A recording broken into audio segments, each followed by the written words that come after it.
Ayan, dumating na kami dito sa hotel. So, nagpa-welcome dinner ang hotel. Ito pala yung hotel namin dito sa May Fatima.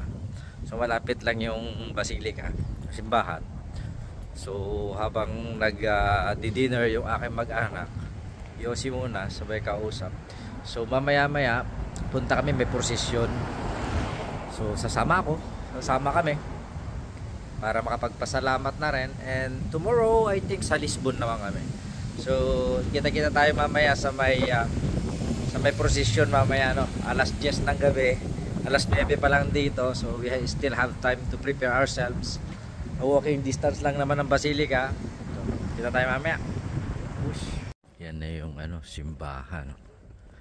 Yan na yung simbahan. Papalapit na kami. Yung daga. So try na may mamaya. Yeah, alas. So ito na Saint Fatima Basilica. Diba? I think this is the back. Okay. Daming tao.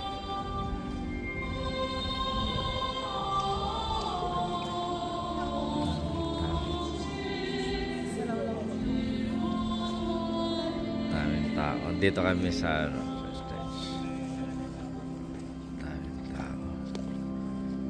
luwang.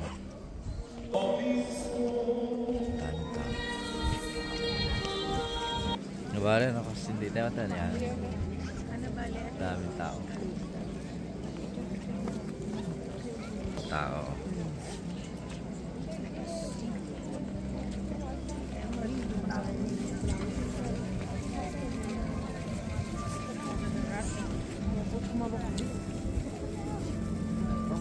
Nasindihan ko na lang doon sa altar mamaya.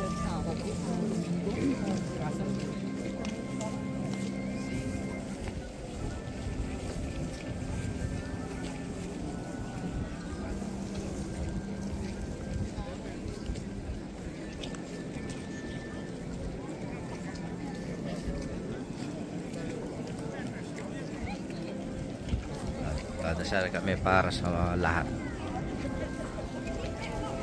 Ayan, tapos na kami magdasal. Andun pa sila, yung mga mag-anak ko, yung mag-iina. Napakaganda. So iikot ko lang kayo, 360. Yan yung altar.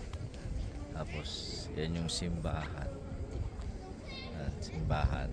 Tapos ito yung pinaka bulwagan nila. So yun, napaka-solemn, napakaganda. So I think titingin lang kami ng lugar kung saan namin ilalagay itong extra. Yung iba, iwan namin, kukunin namin yung kandila para pag may kailangang idasal, i-offer namin, diba?